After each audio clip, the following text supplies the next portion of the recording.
보신 것처럼 올해 들어 북중 관계에 미묘한 균열이 감지되고 있습니다. 갈등의 원인과 양국 속내가 뭔지 따져보겠습니다. 자, 김자민 기자, 근래 중국이 김정은 위원장의 흔적을 지웠던 적이 있죠? 네, 지난 3월경으로 추정이 되는데요. 중국 당국이 북중 정상회담을 계기로 설치한 양국 정상의 발자국 동판을 없앴습니다. 중국은 2018년 김정은과 시진핑 주석이 함께 산책한 것을 기념하기 위해 발자국 동판을 만들었습니다. 그런데 올해 중국은 동판 위에 아스팔트를 깔아 발자국을 없애버렸습니다. 북중 정상의 우호 상징물이 제거된 건 유례가 없는 일입니다.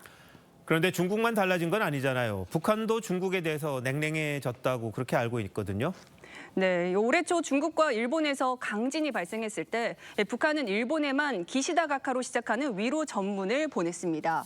뿐만 아니라 대만 총통 선거 이후 중국의 우방국들이 앞다퉈 하나의 중국을 지지하는 입장을 밝혔지만 북한은 성명조차 내지 않았습니다.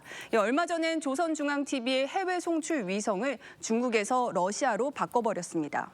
북한과 중국 관계가 이렇게 틀어진 특별한 이유가 있습니까? 언제부터죠? 네, 과거부터 북중 관계는 사실 애증의 관계에 더 가까웠습니다. 최근엔 북한이 러시아와 군사 밀착 행보를 노골화하자 묵은 갈등이 폭발했다는 분석이 나옵니다. 중국은 동북아 정세를 위협하며 도발하는 북한 길들이기에 나섰고 북한은 러시아를 끌어들여 중국을 견제하려는 속내가 있다는 겁니다. 김정은의 생각만큼 중국이 적극적으로 나서지 않았습니다. 이 국제사회 제재국인데 중국이 나설 수가 없는 상황이니까 북한은 중국도 자극하면서 러시아로부터 군사과학 기술을 얻으려는 이중 정책을 쓰고 있는 거죠. 북한은 중국의 경제를 상당히 의존하고 있잖아요. 이렇게 틀어지면 북한만 손해보는 것 아닌가요? 네, 북한의 대중무역 의존도는 96.7%에 달합니다. 러시아는 40위권 밖으로 중국을 대체하긴 어렵습니다. 최근 중국은 북중 무역 관문인 단둥에서 북한의 화물에 대한 검색과 통제를 대폭 강화한 것으로 알려졌습니다. 하지만 북한이 무너지는 건 중국의 안보에도 부담스러운 일이라서 북한을 계속 외면하긴 어렵다는 분석이 나옵니다. 북중 관계는 악화되고 북러는 밀착하고 한반도에는 어떤 영향이 미칠까요? 네, 북러 관계가 심화된 이후 미국에선 우리나라의 핵무장이 필요하다는 주장이 계속 이어졌습니다.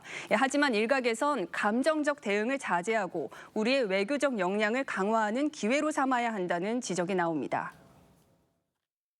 중국의 역할과 책임론을 조금 더 부각시킬 필요가 있고 동북아에서 긴장을 조성하는 북러의 행위에 대해 국제사회의 어떤 지지와 동조를 얻는 데 있어서 중국의 어떤 역할론 이것들을 보다 우리가 선명하게 드러낼 필요가 있다. 예전부터 북한과 중국의 관계를 순망치한 입술과 혀의 관계로 비유를 했었잖아요. 그런데 한치 앞을 모르겠네요. 어떻게 전개될지 모르니 지혜로운 외교가 필요할 것 같습니다. 김자민 기자, 잘 들었습니다.